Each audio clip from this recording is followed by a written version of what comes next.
Hey, what's up, everybody? Today we're going to be talking about recovery. It's one of my favorite kind of lectures to give because of how misguided some of the information is spread, especially on things like Instagram and other social media.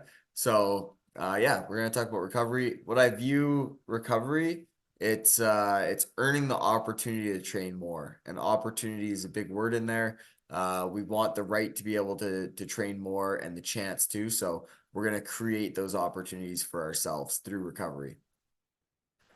So when we look at recovery, this is the same model that we saw for training. When we start kind of at the basic line there, uh, that's our performance level. As we exercise and beat the heck out of our bodies, we're going to go down towards that number one. That's our performance level dropping because we're fatigued. When we allow our bodies time to recover, we're going up number two. And hopefully, we're going to end up kind of around number three, where our level of performance, maybe we're a little bit stronger, a little bit faster. Our performance is a little bit better.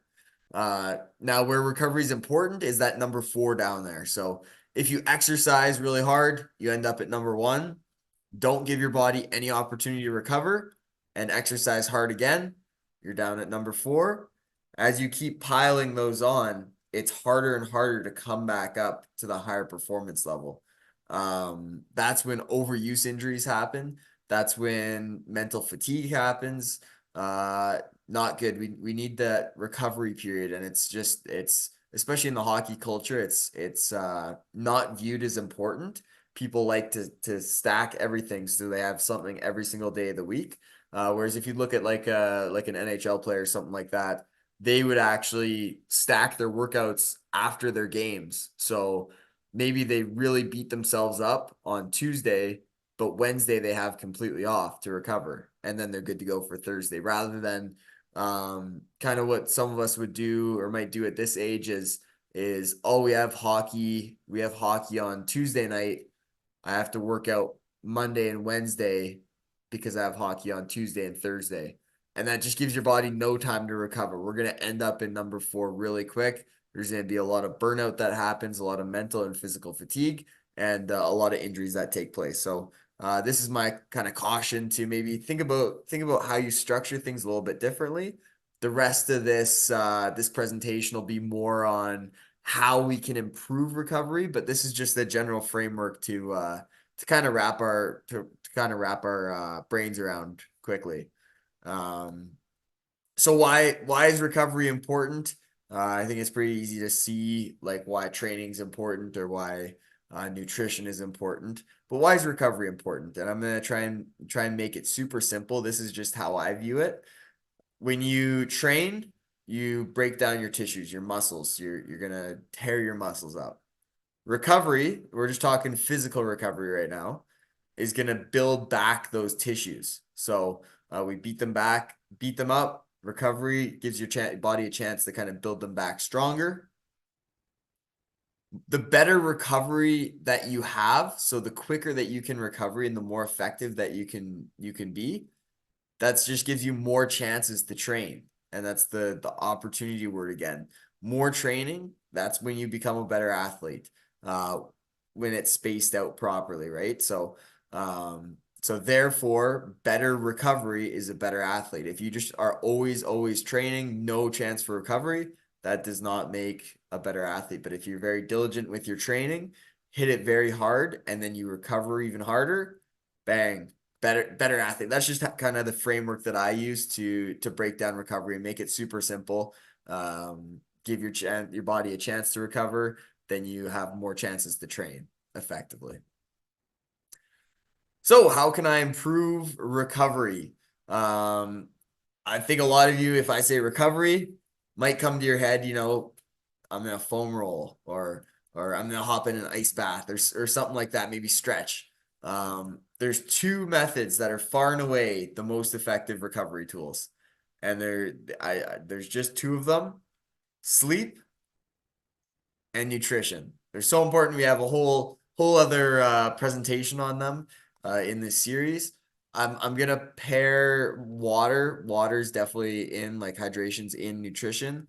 Of course, we did two different presentations for hydration. That's okay. Sleep and nutrition. Okay. Then we have the other recovery tools, and we're going to talk about all of these points kind of throughout this whole presentation. Foam rolling would be one that I mentioned before. Stretching and active recovery. Maybe that's a new term for you, but we'll kind of go through all of them, how effective they all are. But we're gonna start with the sleep and nutrition because, like I said, that's just where the money's to be made for recovery. And it's not the glamorous stuff. The foam rolling, the Theraguns, they're a lot more glamorous than getting a good 9 hours sleep and a good high quality of sleep. But these are what's truly important. So muscular repair, tissue remodeling, hormonal regulation. I'm sure that means a lot to all of you. Pretty much your body is able to recover during sleep. So the more and better quality sleep that you get, the more opportunity your body has to recover. When you're constantly moving around, when you're constantly everyone's mostly everyone's in kind of a stressed out state constantly because of social media. Things are always happening. No one takes a minute to just to let things happen around them. It's always super high strung, super high stress.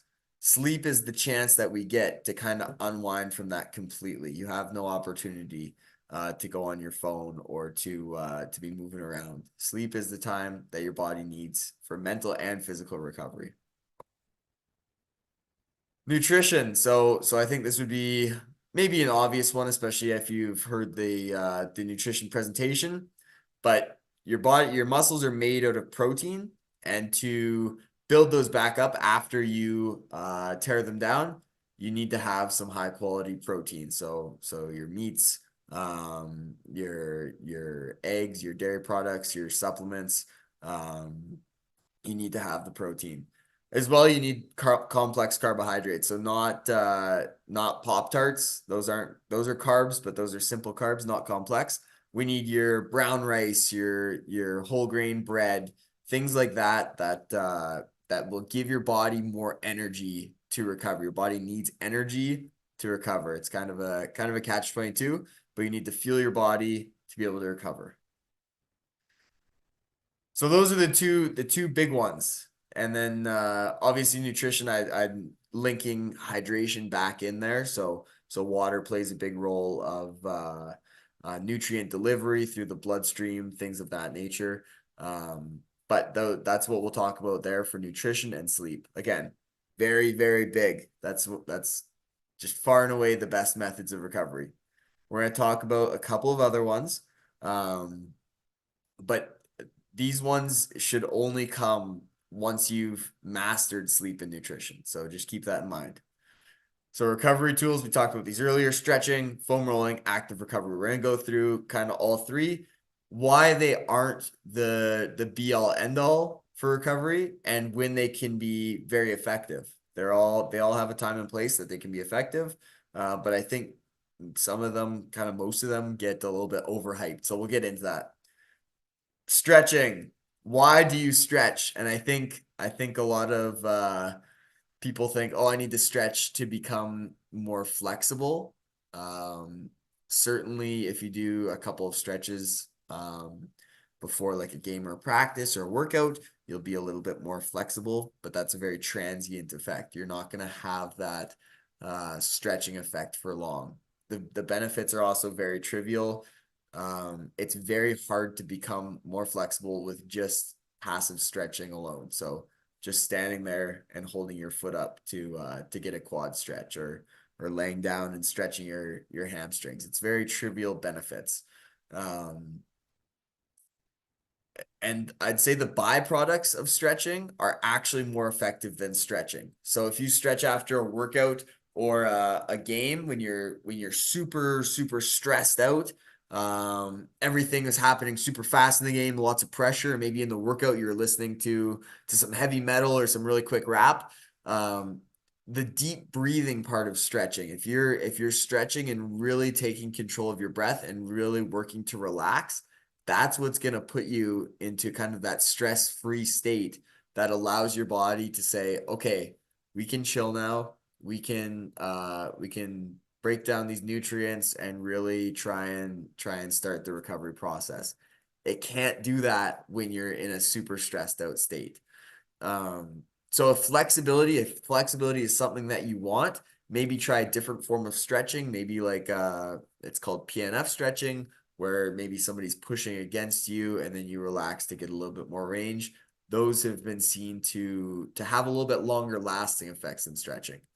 Again, I stretch all the time. I'm a fan of stretching, but you have to think about why we're doing it. And yeah, the next one would be foam rolling. So what is the deal with foam rolling? I'm sure a lot of you have seen these, maybe used them. Maybe you haven't. That's all good. Um, Here's what it doesn't do. And a lot of people just swear by foam rolling. Oh, I need to get the foam roller. That's great. Especially if it helps your mental side. That's good. Do it before the game, do it after the game, whatever you need. But here I'll just kind of give you what the research says. So what it doesn't do is release adhesions in the fascia. So fascia is kind of like it's kind of like a bag over top of your muscles. Like it's kind of what surrounds your muscles. And the common thought behind foam rolling is when you exercise, there's little adhesions or little like sticking points in that fascia, and the foam roller would kind of smooth those out. There's no research around that say that that's true.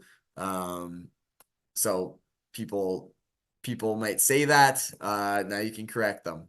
What it doesn't do, make you fly. People think foam rolling just does all these things, cures cancer. It doesn't do that. I can tell you what it does do. You get a very temporary increased range of motion or flexibility, and that's because if you're interested, it kind of presses down on the nerve receptors or the nerve endings, and it kind of tells your body to chill. It's just okay. We're safe here. We can get into longer ranges.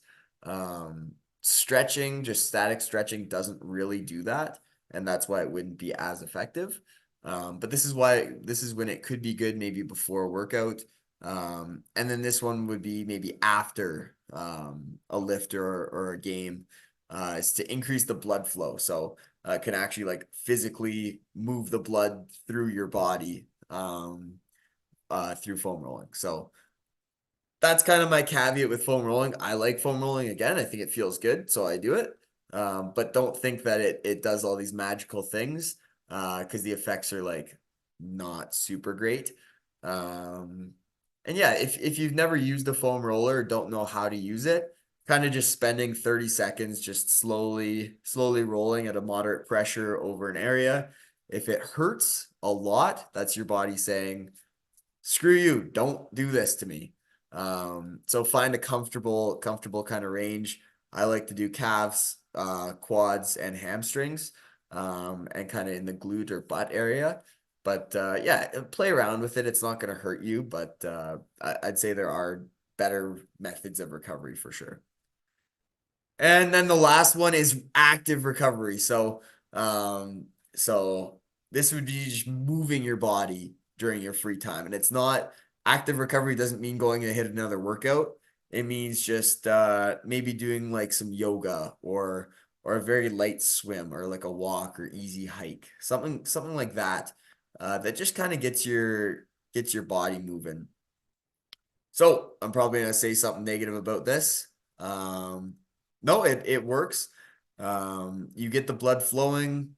I always say this one here, if you've worked with me before, you know that I always like to say motion is lotion. Sometimes just like hanging out and not doing anything when especially when you're injured or have like a tendon strain, it's like the worst thing you can do. Get some motion through it. Motion is lotion. Now, the negative thing that I will say, sometimes athletes, we love to just do the most. So, man, I need to do this and go do my active recovery now.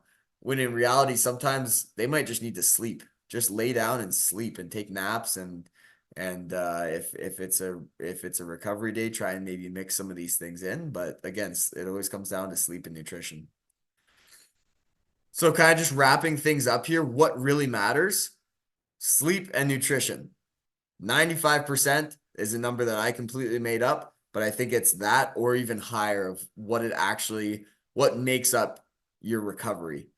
Um, like if you are Sidney Crosby and you've mastered sleep and nutrition, you've got all these resources to really piece those up, and you need that extra little 1%, give her do all the recovery modalities that make you feel good. Even if you're not Sidney Crosby, yeah, try them out. But these are the things we want to focus on the 95 before we focus on the 5, because that's what's going to be the biggest bang for your buck at the end of the day. So let's try these out. Let's try and eat more protein, eat really good foods that aren't going to make us inflamed. Let's try and come up with a really good sleep routine. Again, there are other presentations on sleep and nutrition to really dial them in. But when we're talking in terms of recovery, which this presentation is, these are what make up the whole thing. So hope you learned something. And yeah, thanks for watching.